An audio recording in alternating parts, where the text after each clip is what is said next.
I'm going to take a few minutes now and cover the proper technique in priming a Gaylord detergent pump. This process should always be followed anytime your pump has run out of detergent or there's air in the pump head.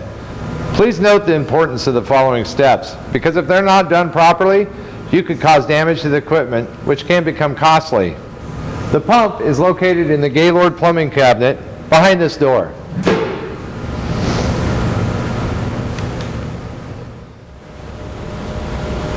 This is a basic Gaylord detergent pump. I'm going to go over a few terms with you before we get started. This clear block is called the pump head. Attached to the back of the pump head, there's a gray disc that's called the diaphragm. Attached to the bottom of the pump head is the pickup tube.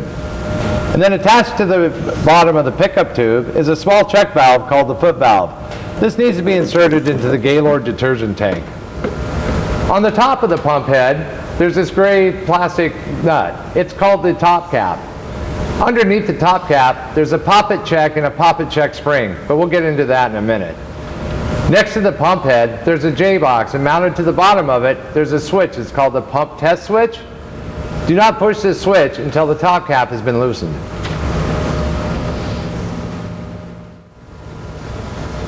Now that you know the basic terms of the detergent pump, we can start priming it.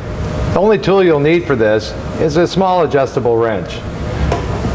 You're going to start by removing this top cap, but before I remove it, I want to tell you, there's a couple little parts in here. There's a poppet check. See this little part? It sits right in here. On top of the poppet check, there's a poppet check spring, and it sits between the poppet check and the top cap. The reason I'm telling you about these parts, so that when you take the top cap off, the poppet, you don't lose either one. So you just start by removing the top cap, take a little wrench, and you turn it counterclockwise just like a standard bolt. Usually after a few turns, you can screw it out by hand.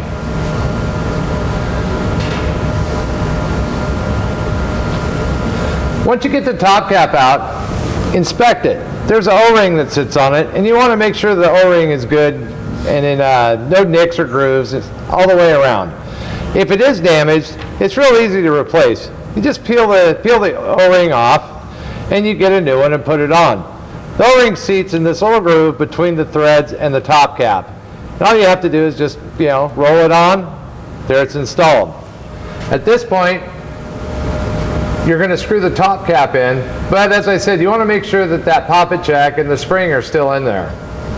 When you screw the top cap in, you only insert it, you screw it in a couple turns so that air can still get by the O-ring.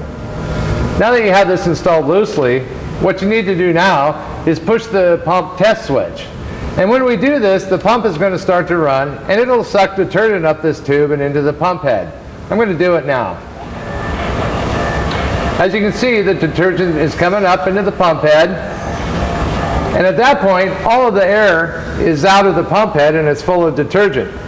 At this point, you're just going to tighten the top cap back down. Once you get the top cap hand tight, you just take the wrench, snug it up a little bit, and at that point, you're done priming the detergent pump. Wipe off any excess, and it's good to go.